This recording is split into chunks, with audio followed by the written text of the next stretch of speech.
எண்ணங்களை பிரதிபிக்குதான் இது. வக்கீல் வந்து நிறைய அடினா அவர் வக்கீல்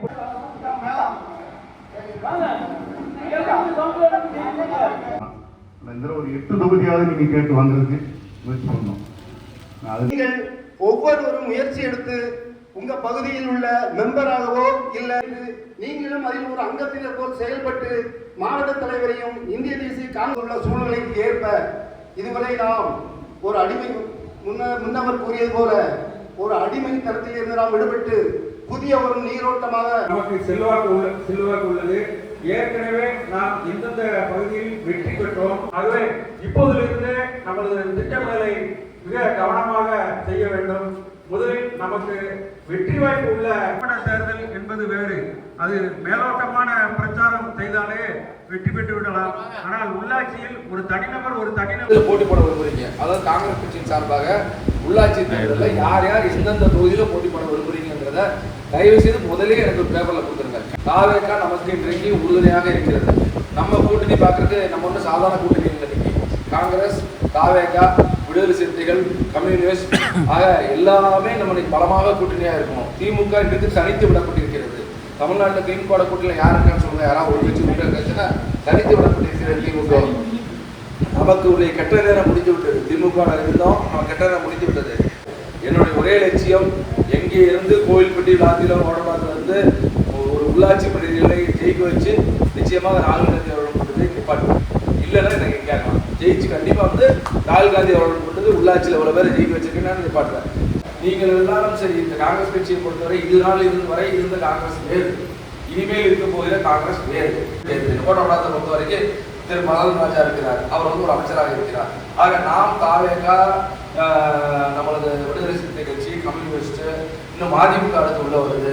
நிறைய பேர் உள்ள வராங்க. இன்னும் ஒரு சில நாளுக்குள்ள மாற்றங்கள் இருப்பார்கள். ஆக நாமெல்லாம் சேர்ந்து போட்டி போடும் பொழுது நிச்சயமாக வெற்றி பெறுவதற்கு வாய்ப்பு நிறைய இருக்குது. நம்ம காங்கிரஸ் நீங்க பலவீனமா இருக்கு. நம்ம காங்கிரஸ் வந்து நமக்கு வந்து ஸ்டாண்டர்டா ஓட்டு இருக்கு. வருஷமெல்லாம் காலமெல்லாம் ஒரு ஓட்டு வாக்கு சதவீதம் இருக்குன்னா குறைஞ்ச ஒரு 10-12% இருக்கு. ஆனால் திமுகவோட சேர்ந்தனால நம்ம 4% ஆகிடுச்சு. இப்போ போய் நின்னோம்னா நமக்கு 10-12% ஓட்டு இருக்கு. இன்னைக்கு காங்கிரஸ் தாவேக்கா கூட்டணி வந்ததுக்கு பொதுமக்களும் வரவேற்கிறார்கள். ஆக இந்த இடத்திலே நீங்கள் ஒன்றை புரிந்து கொள்ள வேண்டும். திமுகவோட சேர்ந்து கட்டணமாக தேர்ந்து விட்டோம். இனி தாவேக்காவோட சேர்ந்து நம்ம வளருவோம். ஒரு கட்டத்தில் நாங்கள் வந்து ஈக்குவலாக நீங்கள் ராகுல் காந்தி அவர்கள் முடிவு எடுத்தது சரியான முடிவு. ஆக நாம் சரிசமமாக இருப்போம். நம்ம கட்சியை வளர்க்கணும். என்னோட ஆசை குறைஞ்சு 15-20% கொண்டு வந்துடலாம். நம்ம கட்சியை பெரிய விஷயம் கிடையாது. காங்கிரஸ்ல எல்லா கிராமத்திலையும் மத்தியில ஆள் இருக்காங்க. நம்ம தேடுறதுதான் உண்மை. ஒவ்வொரு கிராமங்களையும் காங்கிரஸ் இருக்காங்க. எல்லா இடத்துலையும் காங்கிரஸ்காரே இருக்காங்க. ராகுல் காந்திக்காக ஓட்டு போடுறவங்க இருக்காங்க. பிரியங்கா காந்திக்காக ஓட்டு போடுறவங்க இருக்காங்க. பெருமாள் சாமிக்காக ஓட்டு போடுறவங்க ஆள்லாம் கிடையாது. ராகுல் காந்தி, பிரியங்கா காந்தி தான் போகணும். வேறு குடும்பம் முகம் அவர்களுக்காக ஓட்டு போடுறதுக்காக ஆள் இருக்காங்க. நம்ம தேடுவதில்லை.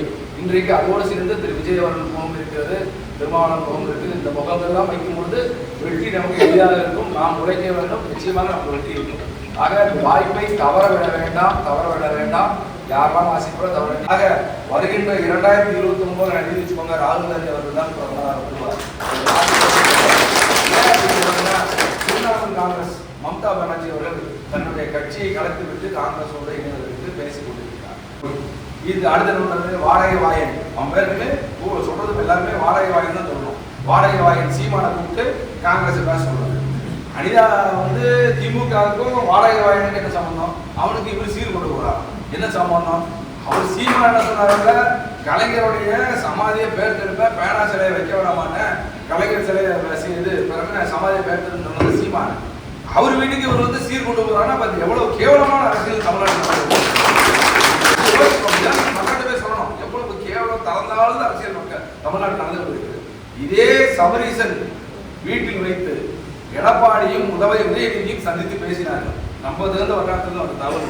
எடப்பாடி வீட்டில் வச்சு சபரீசன் வீட்டில் வச்சு எடப்பாடியும் உதயநிதியும் சந்தித்து விஜய் அவர்களை ஆட்சி அமைக்க விடக்கூடாது, நாம் அதற்கு என்ன வேணுமானாலும் செய்யலாம் என்று பேசினார்கள். இதை தலைவர் ராகுல் காந்தி அவர்கள் கண்டுகொண்டார்கள். இது முன்னாடியே வந்து ராகுல் காந்தி கண்டுகிட்டாரு. எப்படின்னா வந்து திமுக வந்து பாஜகவோட கள்ள உறவு இருக்குன்னு நான் அடிக்கடி சொல்றதுதான். பாஜகவின் செல்ல பிள்ளை வந்து அதிமுக, கள்ள குழந்தை வந்து திமுக.